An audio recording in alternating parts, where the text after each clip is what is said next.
So my question would be, how do you approach your wife when there is conflict? Well, one of the things you have to understand about women is you have to listen to them. So women are more sensitive to negative emotion than men, on average. But generally speaking, women are more agreeable. That would be part of the maternal dimension of their personality. And they're more sensitive to negative emotion. So they're threat detection systems. And so a woman will bring you her concerns. Now, because she's sensitive to threat, she produces a fair number of false positives, right? So she's concerned about things that maybe it's not necessary to be concerned about, but she'll be concerned about them before you are. So women initiate about 75% of divorces, for example. And you might say, well, that means women are primarily troublesome within a relationship. It's like, well, possibly. It's also possible that they pick up what's wrong in a relationship before men do on average.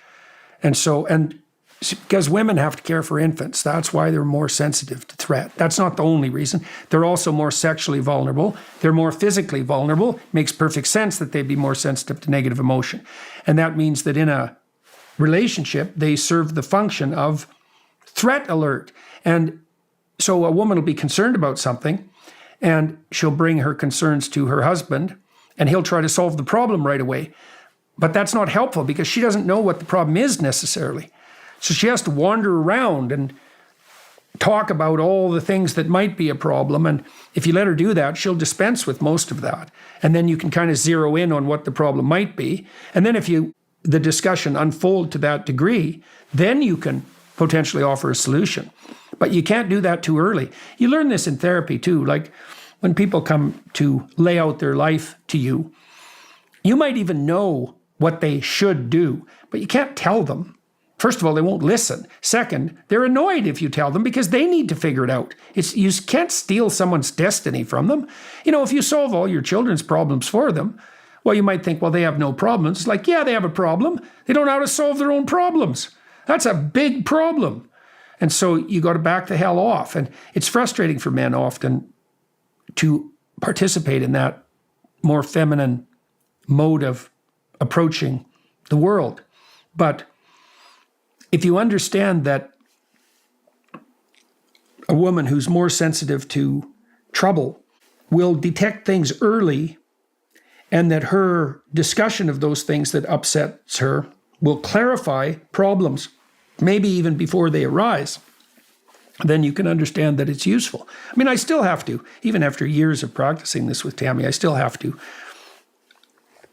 stifle my proclivity to leap to the solution. But you want to solve the right problem, man. So you got to listen. See, in our culture, we have this idiot idea that your identity is whatever you say it is. I mean, it's unbelievably immature and narcissistic. In a marriage, your identity is almost never what you say it is. You're negotiating who you are with your wife all the time, and vice versa. And with your kids, for that matter. Your identity, if you're a civilized human being, your identity is a negotiation. People think, I just got to be me. It's like, I don't want to be around you if that's what you're like.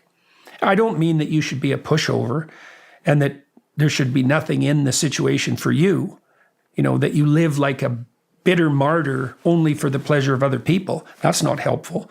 But being mature means negotiating your identity constantly.